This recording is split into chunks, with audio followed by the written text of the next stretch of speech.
Welcome to the SolarCoaster, a renewable energy themed talk show right here in lovely Maui County.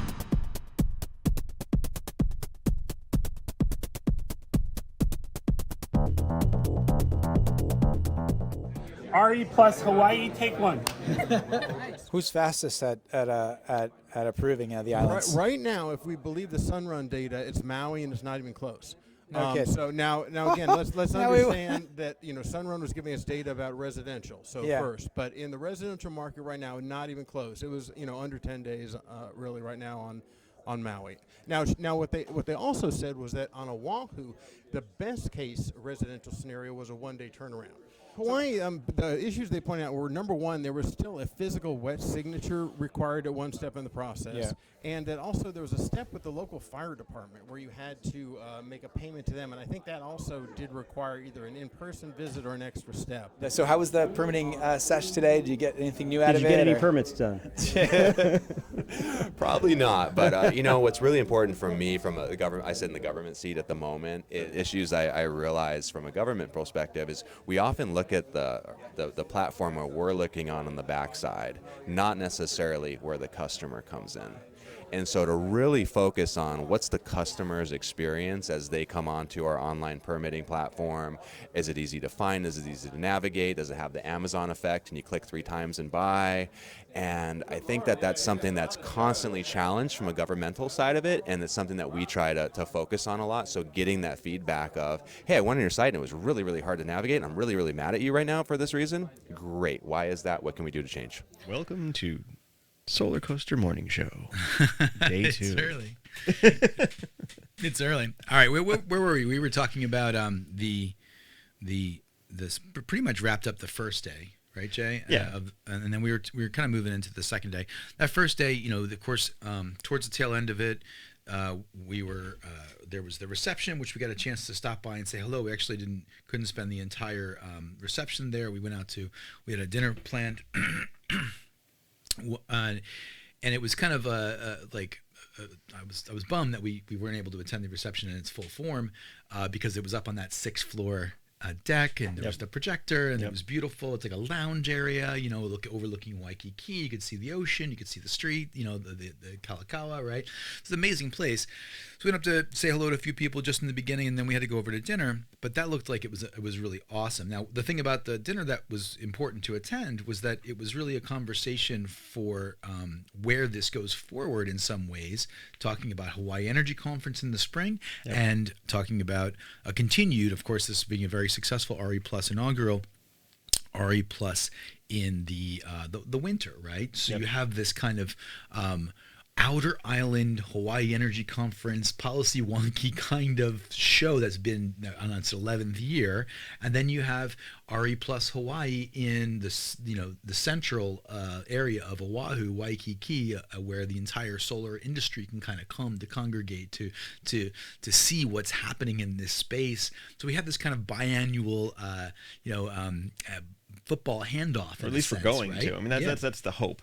It really sounds like a kind of perfect situation where you can get all the folks together, kind of formulate some policy, communicate policy, and hopefully start moving things along at a quicker pace, because we have had some stumbling blocks along the way the past few years. Oh, you mean in terms of all the... Just every role, like in every area, right? I mean, residential looks like it's not going to be as attractive.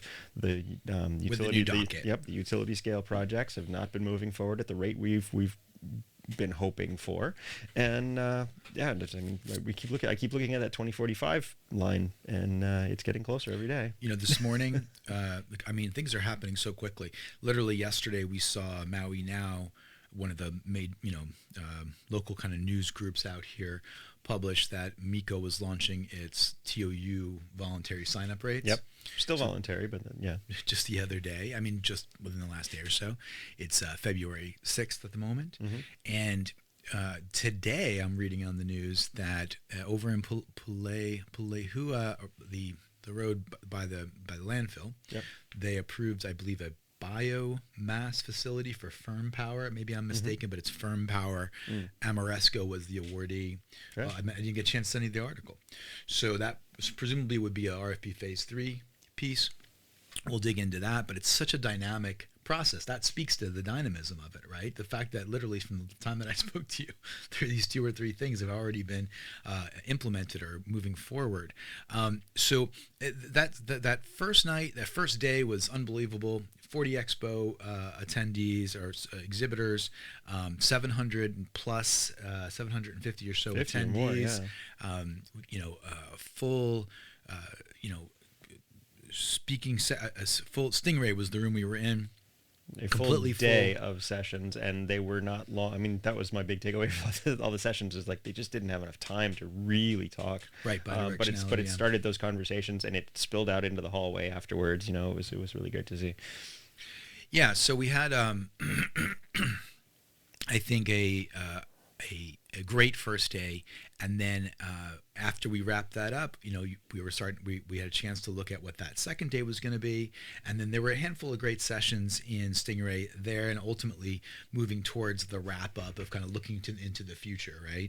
So I'm going to grab this and take a look at the schedule just to remind me here. So we're on Tuesday the 23rd, and we started out with empowering communities, building resilience for Hawaii's residents. Here we go. So community engagement was, besides the PUC docket potential, was community resilience was the big topic that everybody wanted to discuss in some way, shape, or form, and really looked like it needed serious attention, because that is what is making us stumble on these RFP Phase 2 projects. Those big installs that are going to move the line significantly toward our 100% goals. It's really, really difficult to get the regular community to kind of pay attention. We talked about Molokai being like a really kind of unique case where those people are very engaged. They want to be part of their community. They want to be educated. They want to know what's going on. And most folks, the rest of the world, are like rolled up in their day-to-days. They really don't know. I was talking to somebody yesterday just about TOU rates and stuff in general, and they had no concept that this stuff was all going on. Yeah. So it was just me vomiting at them. It reminds me of a sentence that Doug gave me, Doug McLeod, good friend and energy fella here in Hawaii. He's been on the show a few times. And he said that there's basically 100 people in energy in Hawaii. They were all there at the show, and over the years, right? Sure. And it's been a kind of a quiet thing. It hasn't been the kind of thing where everyone gets the full picture. And that's kind of what we're trying to change here, because in a world where, let's say, we talked a little bit about the history of the microgrid and the grid with Ted Peck's discussion of the beginning of all that. But in a world where monopoly was granted to the utility companies out here in Hawaii in order to basically allow them to deploy capital to roll out the grid, coming off of the microgrids that existed in the plantation days. I think Sprecklesville has some storied history of one of the first microgrids or first lighted communities or something like that in Hawaii, right? That's down right around the corner. We spent a lot of time there. So a time where this was something that happened kind of behind closed doors, moving into a place where obviously we're no longer generating centrally alone and then distributing along private monopolized power lines. Now we're in a place where there's got to be all of this change to and understanding, and there's got to be, when you're in a place where you can generate your own energy, store your own energy, potentially get some type of credit from the grid, people need to understand how it all fits together. So there needs to be exposure of what's happening, explanation, education, as you like to say, and we need to get to a place where we have a much better understanding and a simplified explanation of what's going on. It can't be unnecessarily complex. It has to be understandable. It has to be a system that makes sense to people. And I think this new docket is not that. I had to read it 3 times. Right? Yeah, me too. I'm still it's only 2 pages, but I had to read it 3 times to kind of.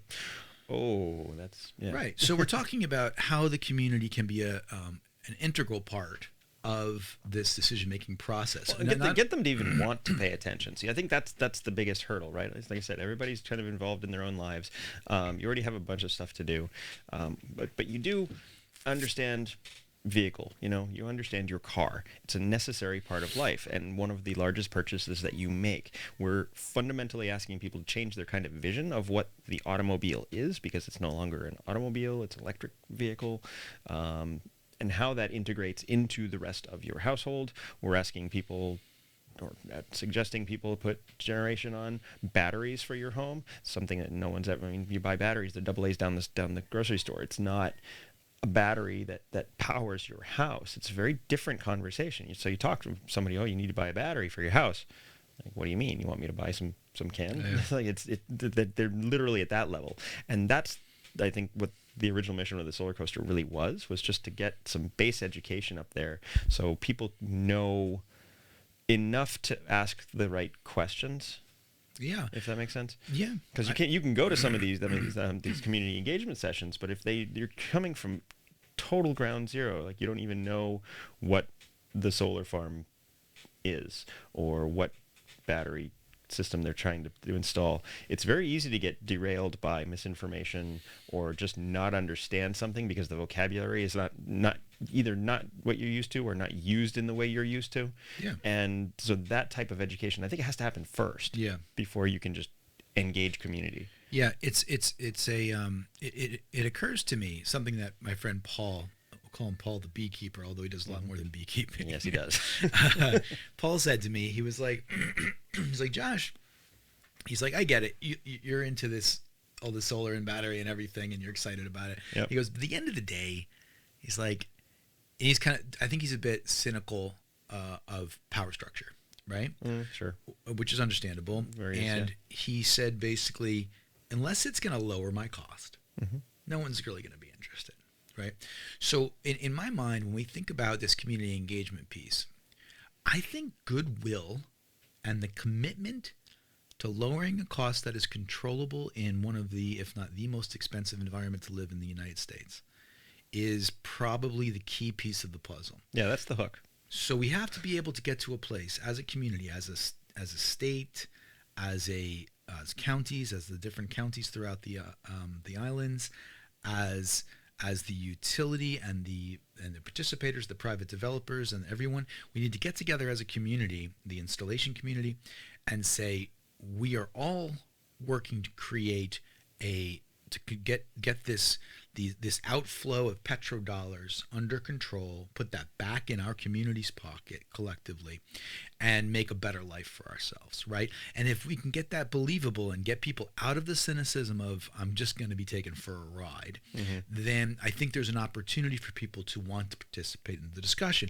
And then once they participate, they're already there. Their motivation is there. Yeah.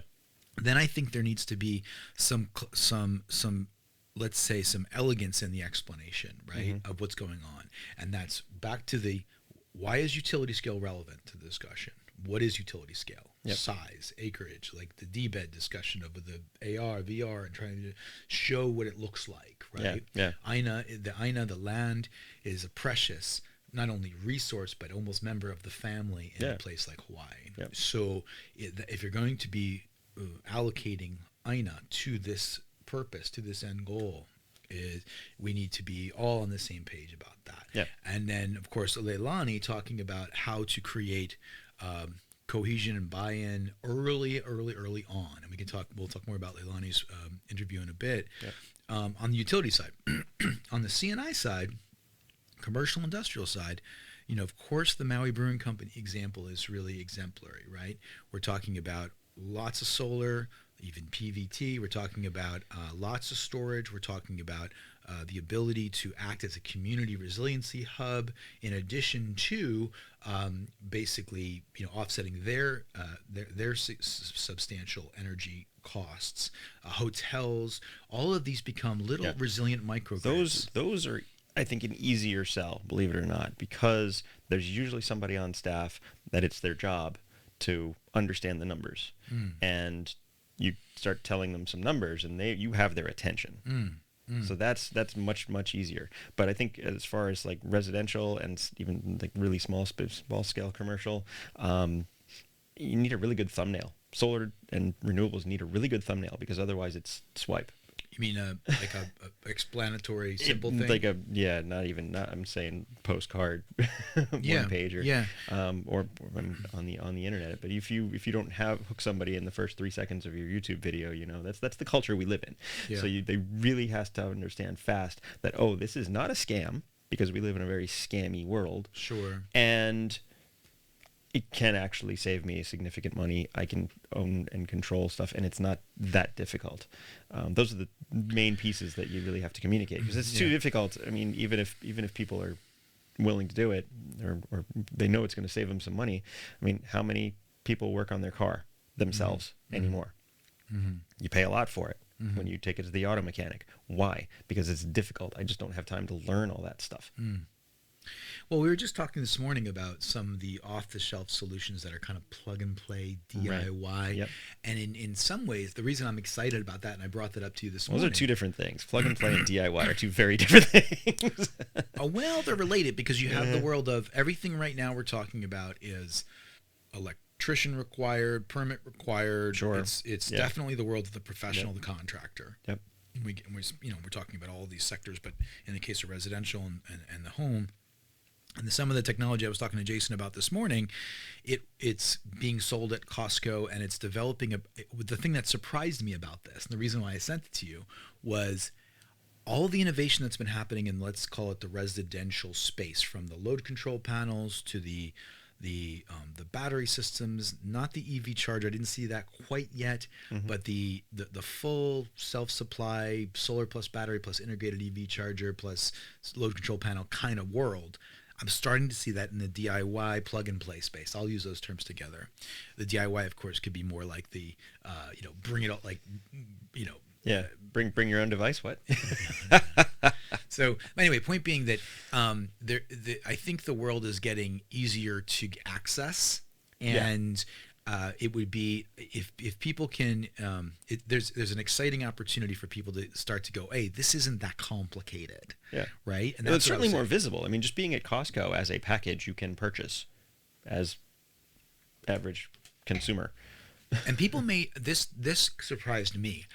People may not have a handle on this, the community in general throughout the country, but I will not use the word DIY. The plug-and-play world of solar has, up until recently, really been we're in the world of residential right now, folks, has really been a bit of a toy, right? Sure. But those groups at CES, Consumer Electronics Show, this year, have literally started to cross over Venn diagram style to the world of professional installs of solar and residential spaces. Just capability-wise, right? We're talking about power, amount of power, energy, amount of capacity, and then also diversification of the tech. So, like, starting to see smart panels in that space. Sure. Starting to see integrated Jennies in that space. Starting to see some type of integration with EVs in that space. That's crazy, because in the past there were these little batteries you pulled around to a campsite. Now they're actually starting to cross over. Yeah, the target market has changed. Yeah. Anyway, without getting too geeked out on this, I feel like things being simpler and people being able to take control of this in their own hands on the residential side, and then there being good incentives and people and the overall community saying, hey, we're here to save you money. We want this to work. That's where we need to get to as a community. If we don't get there, that's where the problems start to. And that's what I said. I think a lot of people think it's a scam. I mean, I'm just going to be paying somebody else, or it costs the initial cost like kind of offsets any savings, and it doesn't. But you have to sit there and go through the math, and math is boring, and nobody wants to sit through it. So, like I said, we need a really good thumbnail. Yeah. So this community piece here, that was the first session. You see how long that takes. Yeah. Just community is just to getting people to pay attention and want to be involved in the projects. And that's not even to say once large projects are kind of awarded, that they then go in to talk to the community, and then it gets derailed again. So it's a very complex topic. Yeah.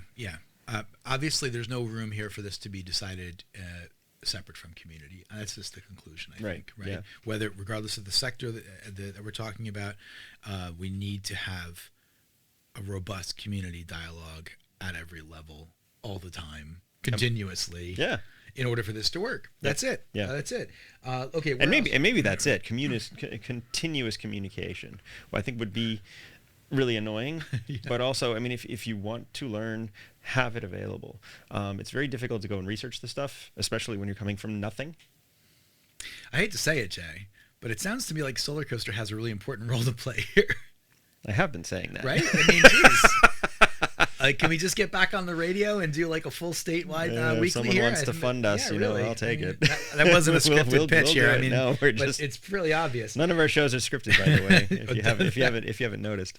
That's pretty obvious here. Now let's jump No, over to my wife asked me the other day. Said, you don't script out your shows? I said, no. Josh can't remember a script. So, hey, navigating clean energy incentives in Hawaii. This was another session, right? The second one on the second day. Yeah. And this is kind of got a bit of a storied past too. But we're in a place where there have been, I would say, up until recently, there has been a really good set of incentives. Generally speaking, regardless of the type of system that's being put in, you have some combination of federal tax credit, state tax credit, which tends to shake out to about half. I'm just going to keep it simple. It's always a tax person we are not conversation. tax attorneys. This is not tax advice. And if you're on the commercial side, there's additional tax benefits, makers, which is a certain type of depreciation allowance, and there's even federal funds grants available in the form of what's called the REAP grant, REAP, renewable energy. I forget what exactly the term stands for. Something, yeah. But those can be another big chunk, 20-30% for certain types of farms and certain types of organizations that fit into that. And then they've actually become a little bit more robust recently, and they have a more regular filing schedule for the REAP grant. So you have access to these great incentives. Maybe just Hawaii Energy subsidies and then stuff. For those tend to be for for energy efficiency retrofits. So there's a lot out there in incentives, and that really makes a big difference whether you're an institution or a homeowner, in being able to understand how these technologies pencil out. They tend to pencil on the broad level and the highest kind of level of this discussion. The bottom line is we have some of, if not the most expensive electricity in the country, and because of that driving cost, what we put into a solar system pays itself back faster. That's just the fundamental reality of Hawaii, and that's why so much has happened here so quickly relative to the rest of the country, because it pencils quickly. But understanding the incentives helps that pencil even more quickly, helps you understand how you get from... And the associated technologies, for example. I mean, if you put a home battery in, but you don't change any of your lighting to LED, and you're running incandescence, well, your battery is going to go down very quickly. So in order to increase the longevity of your battery, you would also want to do those retrofits. Those retrofits are not covered by federal tax credits, and that's where like the Hawaii Energy stuff kind of steps in. Right, there's rebates there, and there's rebates you wouldn't even think about. Crazy rebates. There's one, for example, when I was at Hawaii Energy Washing Conference. machine or something. Well, no, there's one for an e-bike. Really? Yeah, I don't know exactly where the funding comes from, but I saw it at the I think it was HSC. One of the other organizations we're talking about, but at the end of the day, there's rebates for e-bikes. You can buy an e-bike, and within certain characteristics, and then you certain parameters, and then you get a chunk of that back, right? Wow. So there's a lot of incentives out there to be aware of, and I'm not sure how much we can actually dive into this, but we did have people from the Department of Energy. Again, we're not tax attorneys.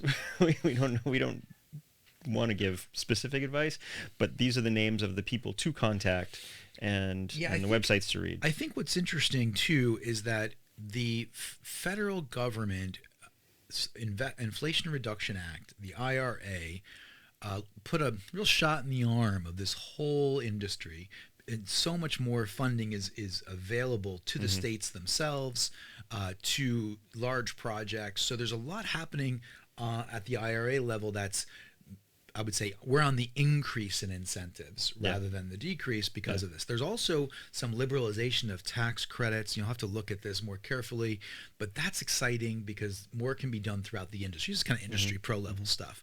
But so that's the state of affairs, I would say, with incentives and opportunities to kind of really reduce costs and help roll out more renewables. We did see the renewable energies themed lawyers at the expo. Did you see? Oh, yeah, that's right. Yeah. Did you see a renewable energies themed CPA? I think Because I no, think they were both there's the room same. in the market. Oh, were they really? Yeah, Okay. they Okay. were accounting and legal services. Interesting. Firms just basically focusing on Those are the that. folks to talk to. Yeah, and then the last, we actually had one last session, which was celebrating Hawaii's clean energy odyssey and reflecting on challenges, reflections, challenges, and a resilient future. This was the raw solar, but I mean, I really enjoyed hearing from everybody.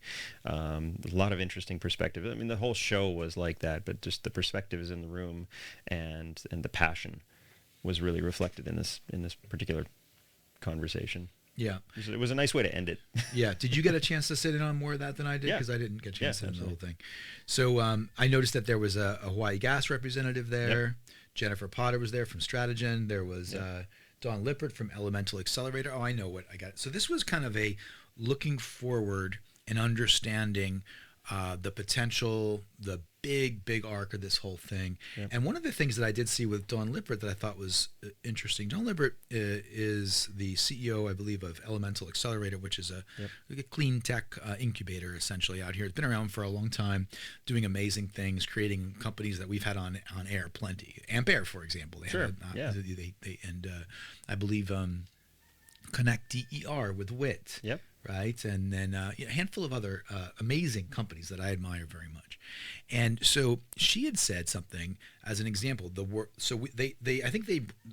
panel kind of reached out past solar and talked more about some of the other opportunities here. And so I did hear geothermal come up. Yep.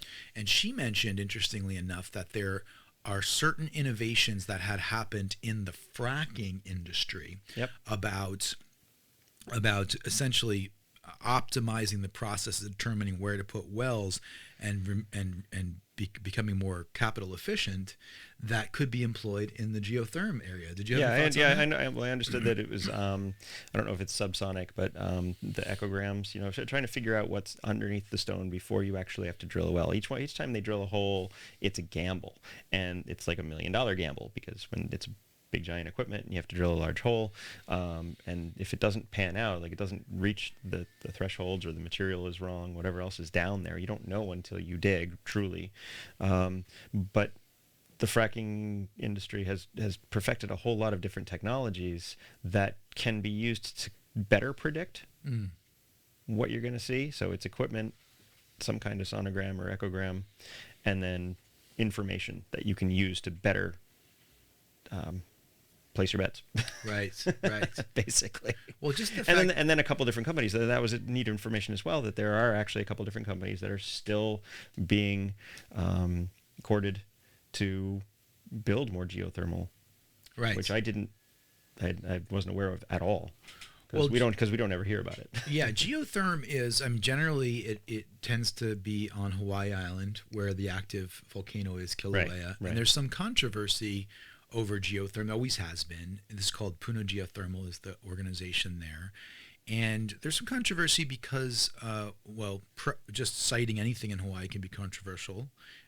Pele is sacred, and so you're essentially tapping into that energy, I suppose, theoretically, right? Sure. So there's this connection between these two worlds of science and Hawaiian culture.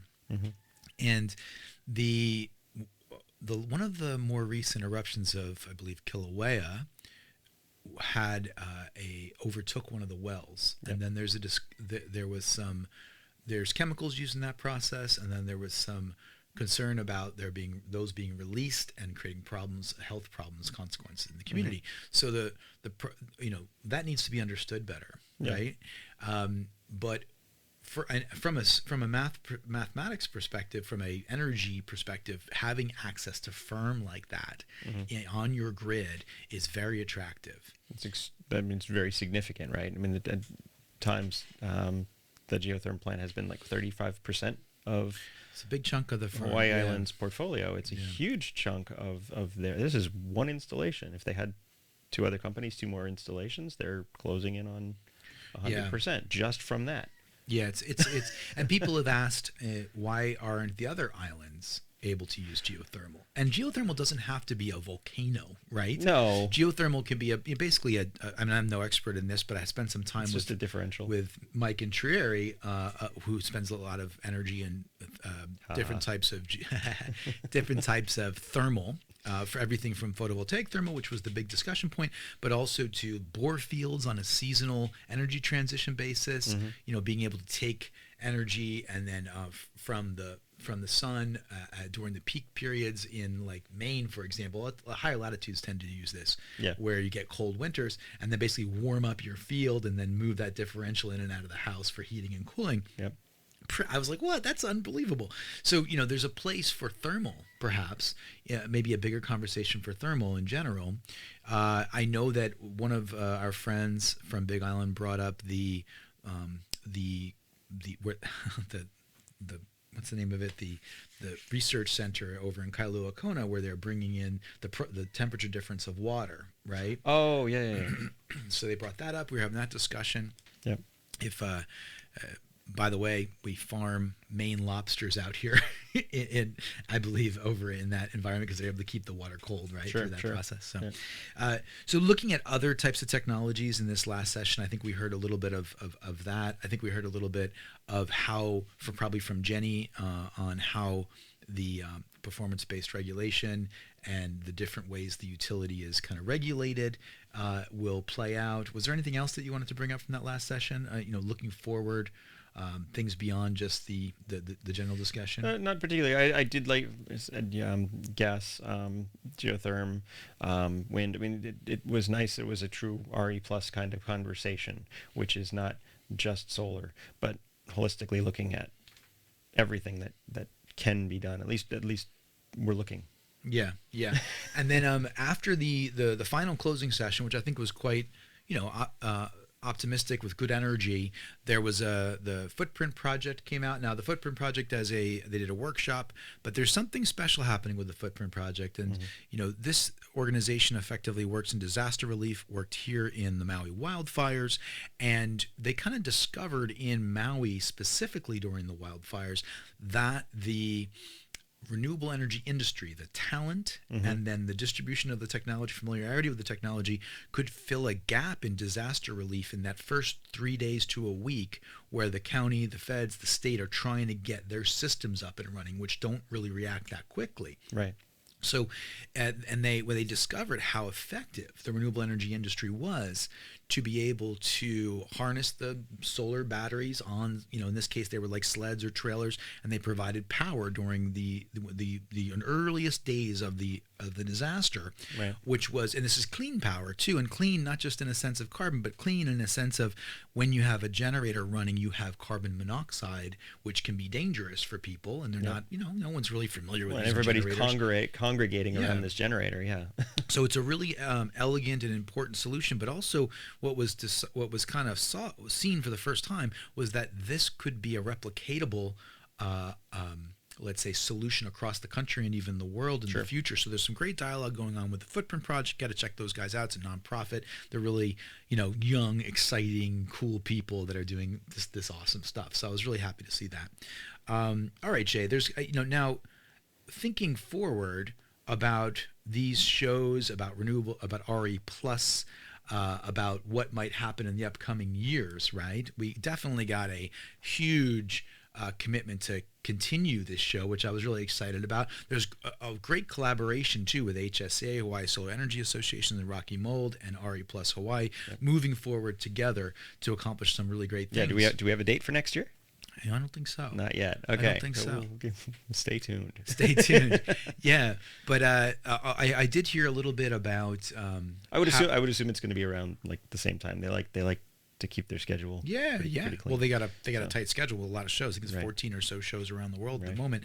So RE Plus, that is. But the discussion, I had a little bit of a discussion with maybe some of the executive team members about how we might build out attendance in the upcoming years, right? And not so much to say, hey, we're going to be able to grow a huge amount more on a percentage basis because it was already so big and well attended, 700-800 people, but to think about who might attend. Sure. And this first show was primarily West Coast and Hawaii. Yep. And I think it was like 2/3 Hawaii and 1/3 West Coast, right? Which is more than other shows typically of a mainland representation, which was kind of what we would expect, right? Yep. And heavy on the solar energy industry. In my view, personal, this is just Josh idea stuff, right? In my view, it would be great if we could bolster that community involvement, open some component of it to more community, right? Sure. Really encourage nonprofit, but also just general people, right? Saying maybe... No, we had talked about doing a general attendance day, you Yeah. know, a discount rate for just folks that wanted to walk in and actually start that education process, you know? I think that would be very interesting. I think there would be a lot of appetite for that. Yeah. And then on the other side of the fence, this is the thing that that I've been kind of pushing along for a long time now. There's people, organizations, groups, policymakers all around the Pacific that are doing awesome things. You Yep. know, I want to give Blue Planet Foundation some props for their amazing Island Summit, I think it might have been called, or something along those lines. Francois was in charge of this, and he had policymakers and leaders from, I think, like 8 or 9 different islands around the Pacific come together to learn in Hawaii. This is separate from RE Plus, about a few months prior, and then bring that innovation on policy, technology, deployment, everything back to their communities to be able to really, ramp up renewable energy adoption.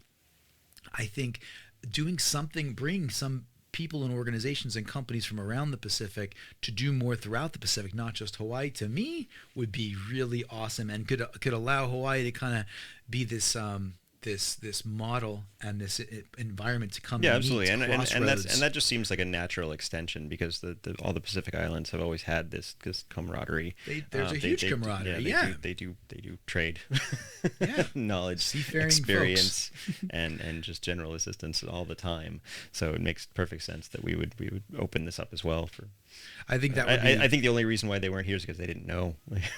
Right. I think that'd be very special. And that. a flight from South Pacific to Honolulu is pretty straightforward, right? Yep. You can do that from Australasia, from that area, from New Zealand, and then there's real brotherhood throughout the Pacific. Yep. And so to me, that might be an area. It's just Josh. There's no approval of any of that at the moment. Nope. But wouldn't that be spectacular? Well, a personal invite from the SolarCoaster to all the Pacific Islanders out there. And you have Alaska. There's amazing things happening in they can come Alaska too. right now too.